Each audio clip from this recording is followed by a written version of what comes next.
السلام عليكم ورحمة الله وبركاته. فرحنا أنا دلوقتي في مكان في كوالالمبور اللي هي ماليزيا يعني.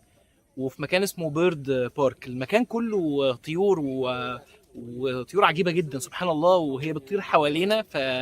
فسبحان الله عجيبة جدا يعني. والواحد عمال يبص، لا ده شكله غريب قوي، ايه ده؟ بعد كده يقوم بص، ده شكله غريب قوي. سبحان الله سبحان الله. فعلا الواحد عمال يقول سبحان الله سبحان الله سبحان الله. طول ما هو عمال يبص على الحاجة يقول سبحان الله.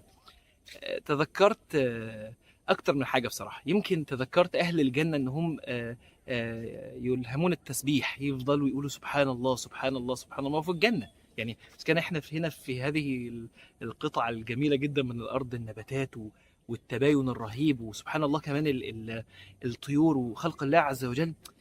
فانت عمال تقول كده سبحان الله سبحان الله. امال في الجنه نعمل ايه يعني؟ اكيد هنفضل نقول سبحان الله. فنسال الله عز وجل ان يرزقنا الجنه، اللهم امين. حاجه تانية بقى جت في دماغي، افتكرت كنت انا برضو في رحله من فتره كده، وافتكرت واحد يعني. كنا برضو في مناظر طبيعيه وحاجات سبحان الله يعني يعني يعني غريبه يعني.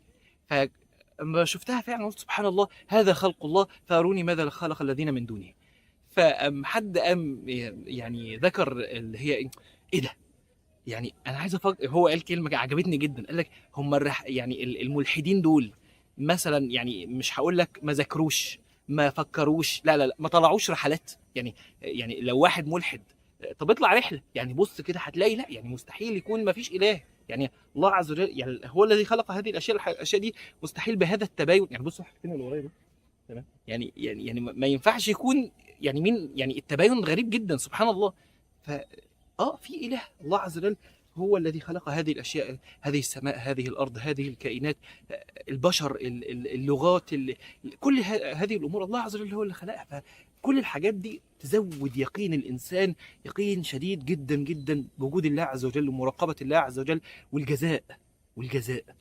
امر تاني مهم جدا جه في دماغي دلوقتي، وهو هذا الإحسان الشديد. وهذا يعني الله عز وجل أحسن كل شيء، صنعه بطريقة معجزة، وصنعوا على هيئة معجزة، وصنعوا سبحان الله يعني شيء عجيب جدا.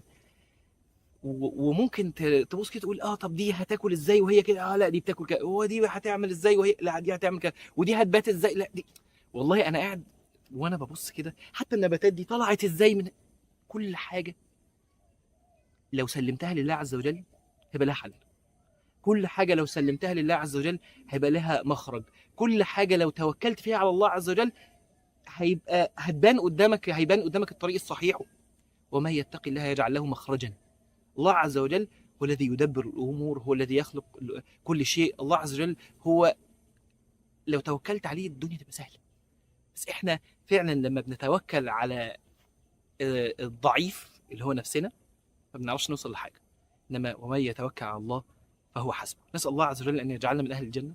نسال الله عز وجل ان هو يزود يقيننا، ونسال الله عز وجل ان نتوكل عليه حق توكله. جزاكم الله خيرا، وما تنسوناش من صالح دعائكم.